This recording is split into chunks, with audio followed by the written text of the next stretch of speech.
பராசக்தி திரைப்படம் வர்றதுக்கு முன்னாடியே இது ஒரு இந்தி எதிர்ப்பு போராட்ட படம். அந்த காலத்துல பாத்தீங்கன்னா மாணவர்கள் எல்லாம் ஒன்று இணைந்து எதிர்ப்பு தெரிவிச்சிருக்காங்க. திமுகவுக்கு எவ்வளவு பங்கு இருந்துச்சு இதுல.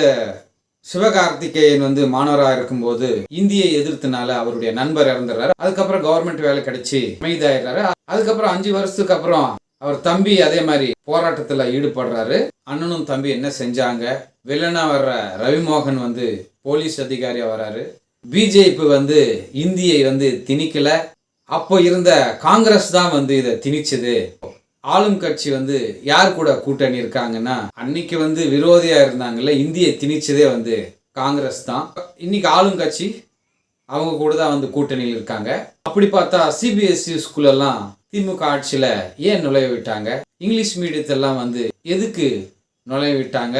அதையும் எதிர்த்திருக்கலாம் இல்லையா? அதுக்கெல்லாம் எதுக்கு நீங்க அனுமதி கொடுத்தீங்க?